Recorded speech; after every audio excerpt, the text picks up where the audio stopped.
When you walk away, you won't hear me say, please, oh baby. Nice. What is up, everyone? For those of you who don't know, my name is Zoe, and today we're going to be talking about Kingdom Hearts. Just to let you know, I'm not going to be a gaming channel per se. I'm going to talk about whatever the hell I want, but for my first official commentary video, I guess, I wanted to talk about something, one that I'm very excited for, because Kingdom Hearts 3 is on the way. It's like a few days away. It's been a very big inspiration for me. Also, Kingdom Hearts 2 is my favorite game of all time. Number one. You like that? There's nothing better. There's nothing. Stop it. You're arguing with me. Stop it. There's nothing better. I don't care. I can give a shit about Fortnite. I can give a shit about Madden. Fuck you. Anyway, Jesus Christ, first video, I got a hat on because no haircut. I got glasses on because no contacts. For those of you who don't know what Kingdom Hearts is, I'm not going to get into specifics. It's a game. He plays this kid. He holds a key-shaped sword. I don't know why. He goes around different Disney worlds with Pluto. He goes around different Disney worlds with Donald and Goofy. That's pretty much it, like, summed up.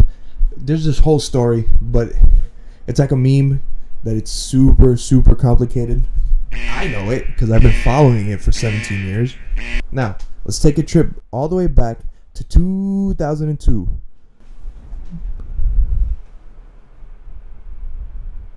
I'm looking at like the flashback. It's over there. In 2002, little baby Zoe, 4 years old at the time, was walking around his grandma's house. He was chilling, maxing, relaxing out by the school.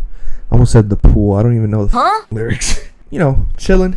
And my cooler, 11-year-old cousin at the time was like, "What's up, dick breath? You want to see something cool?" And I was like, sure.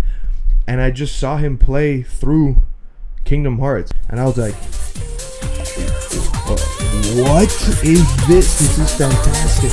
I'm 4 years old. What 4-year-old doesn't like Disney, you know? The first level's Tarzan. Tarzan. And after Tarzan, you go to Wonderland. After Wonderland, you go to Olympus Coliseum. That's where Hercules is from. He fits because it's a Disney game. After that, Monstro from Pinocchio, Atlantica from The Little Mermaid, Neverland. I'm missing one. And Halloween Town. Whoa, how to forget that? I love freaking Nightmare Before Halloween. Nightmare Before Christmas is what it's called. The game is supposed to be a crossover between Disney characters and Final Fantasy characters.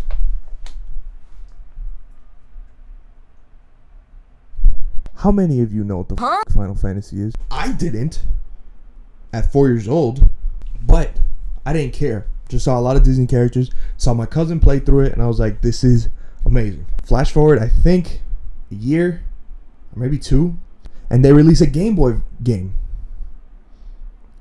I had a Game Boy, and I was like, Mom, I need this game right now. If you don't buy me this game, I swear to God. I don't know where I was going with that joke. Anyway, she got me the game. I played probably 15 minutes of that game. I still hate it to this day. I don't like the gameplay. You fight with cards. I was like 6 at the time. I don't know what numbers and cards do. That's weird. I didn't play it. 2006 comes around. Favorite game of all time.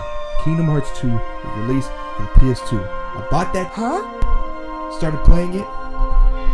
You don't even play Sora, which is the main character from the first game and the Game Boy game. You play as this asshole. I don't know if you can see him, but yeah, you play as him for like 3 hours just to build up a relationship. Once you're like, okay, you know what? I like this kid. He's cool. Whatever. He's annoying. He's kind of cool. He basically dies. I'm not going to get into the specifics again. He basically dies. And then you start playing as Sora again. And it was like, excuse me? Okay, actually, I am going to give you some details. Apparently, the guy you started playing as is another version of Sora, the main character, because of something that happened in the first game. So then, like, he joins back with him, and it's fucking weird. Throughout the second game, as you're playing as Sora, the story tells you why you play as the other character, Roxas, for so long, and why they built that emotional relationship between him and the player just to end it. It's really sad. I fucking love it. I would have understood, though, if I finished the fucking Game Boy game, but the Game Boy game is ass juice. It's not good. And they released the other few games, like for the PSP, for the DS. I'm not going to get into all that stuff. What I am going to get into, though, as many of my friends know, music is very important to me. I don't study it. I'm not an expert. I just love music. It's very important to me. So why don't we talk about the music? It's really good. The music in this game is so freaking fire. The composer for the original soundtrack of the game, her name is Yoko Shimomura. Yoko Shimomura. I'm gonna say it. Excuse me. I'm gonna say it very white. Yoko Shimomura. Every decision she makes with the music in this game series is fantastic. You boot up the game, boom, white. You just see a white screen. I think you see like, oh, Disney Interactive and Square Enix present. And then you see a bunch of copyright symbols, and you're like, okay, that kind of ruined the mood. And then white screen again. Every Kingdom Hearts fan feels the same way whenever they boot up a game. You hear the great song, Dearly Beloved. That song makes me cry. Let's talk about the songs that aren't part of the original soundtrack. The songs that they picked. Oh my god, those are the greatest songs ever. They're by this Japanese singer. Her name is Utada Hikaru. Utada Hikaru? I butchered the name. I'm going to put it up on screen. She's like a Japanese megastar. But she sings most of the songs in English. And they're all fantastic. Every opening. You know, the first game, that's the most famous one.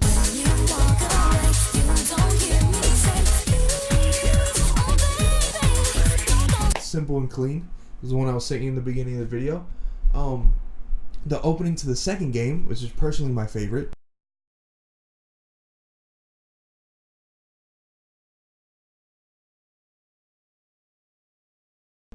And then the opening to the third one, they announced that she was going to make a song with Skrillex. Skrillex is a big fan of the series. I have been a big fan of Skrillex for a long time. I was excited. The rest of the internet wasn't. And then he released a song.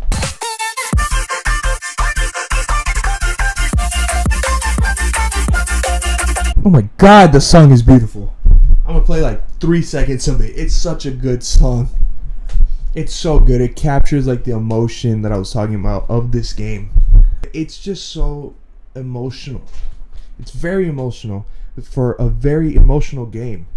You know, it's about this 13-year-old kid gets ripped away from the girl he likes and his best friend. His best friend's kind of a dickhead though. And he's just trying to find them. It's a very tear-jerker game. I'm not going to lie. The series is very tear-jerky. Sometimes for the sake of just being tear-jerky, there's a scene in the second game where Goofy gets hit on the head with a rock. A big rock. And then they make you think he's dead. Like, they're like, oh, wake up, Goofy, wake up. And, like, he won't. And then Donald goes crazy. And Mickey's like, they're gonna pay for this. It's so stupid. Okay, I know I told you I love the game. It's one of my favorite games ever. But it's very... I can rank on it. It's easy to make fun of. The voice acting is great. Because they have a bunch of famous voice actors. I think Allison Stone plays Kyrie.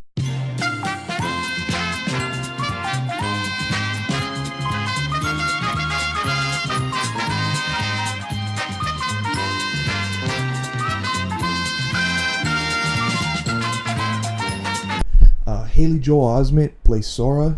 If you don't know, that's the kid in The Sixth Sense where he's like, I see dead people. You know, that kid. Jesse McCartney plays Roxas. For all you movie buffs, Christopher Lee plays the character. Leonard Nimoy plays the main villain. Rest in peace to both of them. Mark Hamill plays Master Ericus, so like he's one of the good guys, and it's cool, but he dies. Mandy Moore, before she even got famous, plays one of the characters in the first game. The cast is great. They're all very talented, but the pacing is so off. This is, like I said earlier, Square Enix is a Japanese company, so this is a Japanese game at heart. So all the lip syncing, most of the lip syncing, is Japanese. So there's a lot of times where conversations don't feel right because they can't. The English language, it can't fill up the Japanese language. Like, that was a weird sentence. That doesn't make sense. I'll just show a clip or like a few clips. Kyrie, wait up! Aw, why not? Do you remember those boys who used to hang out with us? You're that girl he likes. Who? Please, a name. I'm Roxas. Okay, Roxas. But can you tell me his name? Starts with an S. Right? Sora? Was that supposed to be a joke? 'Cause I'm not laughing. Ah! I hate you so much. What's going on? Huh? It's nothing. I don't want you involved.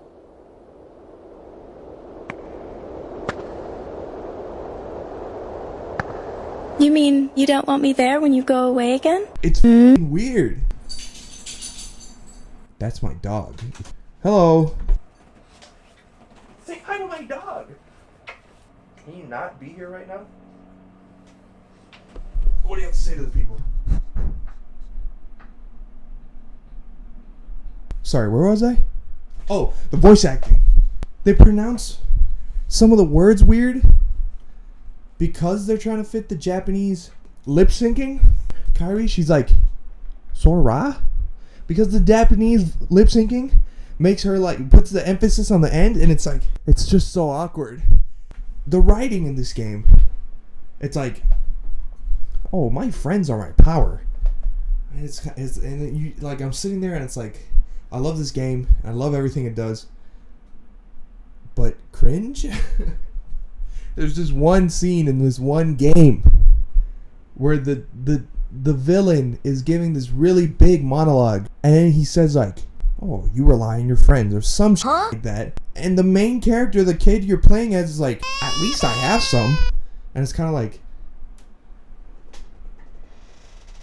why did you say that? I mean, I guess 'cause it is a Disney game at heart, you know, like, it's gonna be cheesy, you know?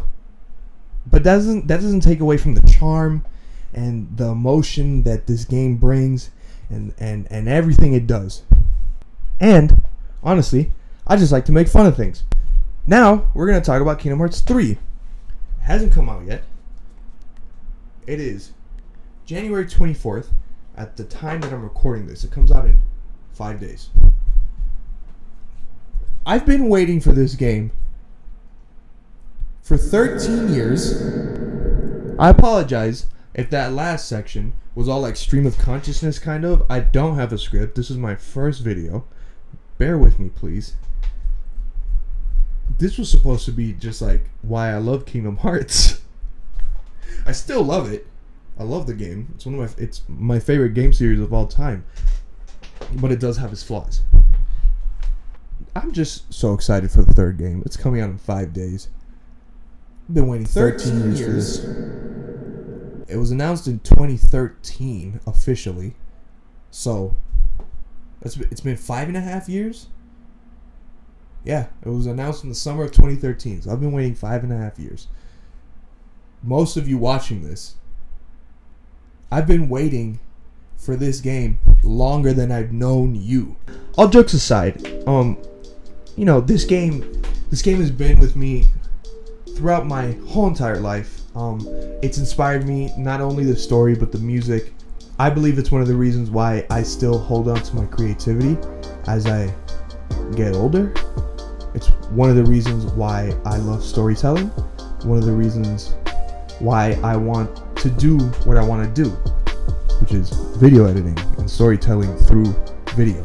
And I just thought, hey, why not talk about something, one, that I'm really excited for, two, that's inspired me my whole life for my first official video. Thank you guys for listening to me rant.